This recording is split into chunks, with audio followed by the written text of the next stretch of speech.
Archbishop Thompson has given a couple of homilies of late that I've seen the summaries of online. And so I figure what better than to use the line from the boss. And a topic that he's preached on a couple of times over the past month or so is begin with the end in mind. Begin with the end in mind. And so I'd like to reflect a little bit about that as we stand at the beginning of Advent, the beginning of our church year, and thinking about, as we begin here, thinking about the end. Not just, obviously, the end of Advent and not just the end of this church year, but the end of everything. The end of, at least, the end of creation. Right? Begin with the end in mind. We hear in the gospel about the end as we begin. We hear about the end. It says, from Jesus is telling us there will be signs in the sun, the moon, and the stars, and on earth nations will be in dismay, for the powers of the heavens will be shaken, and then they will see the Son of Man coming in a cloud with power and great glory. The signs in the sun and the moon and the stars, the shaking, the dismay, people dying in fright, because it is so terrifying that the end, when it comes. A couple of things. Why would Jesus be telling us this? Is he telling us, I'm scary, fear me, be afraid, right? Look how powerful I will be. I will destroy all of this and bring it to an end. No. Jesus is telling us about the end so that we can keep it in mind as we begin. Is he telling us this so that we'll know when it is? Is he telling us, hey, here's how it's going to go down at the end, so be on the lookout, so that we're all looking at the moon, Is it, the moon's red, is that the end? Is that what's happening? And is that what Jesus is telling us? No, he tells us over and over again, don't worry about the time that it will happen. He's telling us these things so that we can begin our journey in Christ with the end in mind, getting us to think about the end. And that's an important thing. It's important because it gets us to think about what's happening now, right? Thinking about the end and thinking about the beginning of time, all of creation, thinking about those things gets us, oddly enough, right, to focus on what's happening now. Where did this come from and where are we going? I talk about this a lot as a priest because it's greatly concerning to me, as it is to all of us, I think, as Catholics. The number one reason your children and grandchildren are leaving the church is because of science. I believe only in what I can see and observe with my eyes, only in what can be measured and tested. We hear that all the time.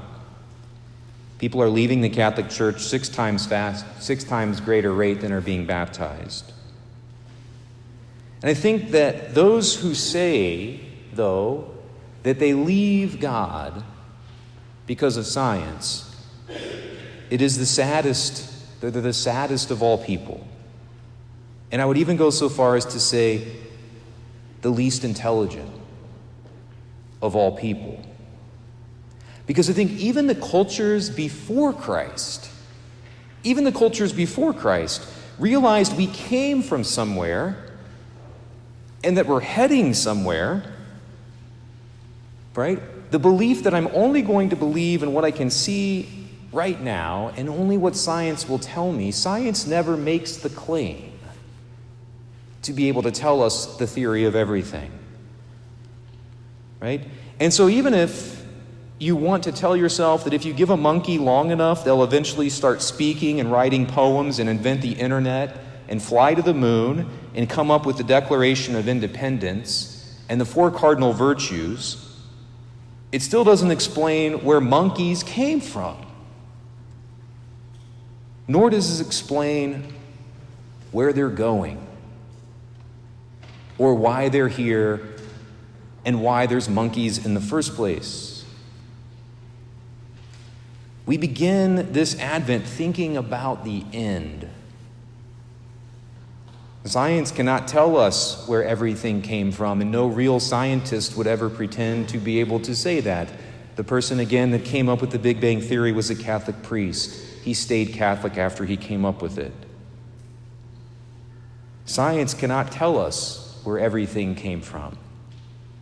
And science cannot tell us where everything ends up. No scientist, none of the great Catholic figures of the scientific revolution, and no real scientist would even begin to be able to claim that science could tell us where we're going or why we're here. But what we believe, of course, is that God made it all. The sun and the moon and the creation. He made it all out of love. And then he came down to tell us about it and love us literally to death.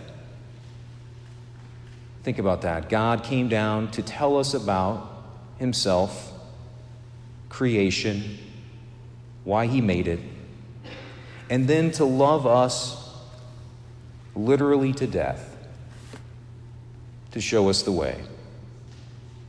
And today he comes to us at the beginning, and he asks us to think about the end. Right? Not because he's morbid, not because he's trying to tell us how powerful he is, not to get us to be afraid, but to get us to be reasonable and to think through things at the beginning. And if we're honest, we look around and we know that this will end. We know that this is not something that created itself, that you did not create yourself. You know that the moon and the sun and the earth aren't going to be around forever.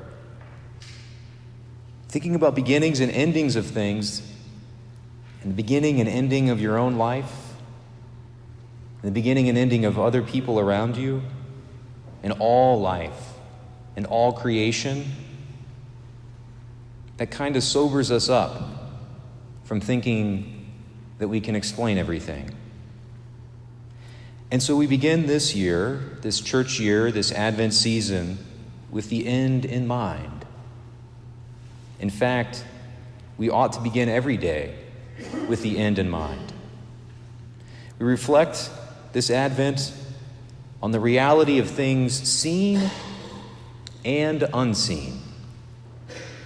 We step away a bit for some added prayer, added silence, and some time to be with our God.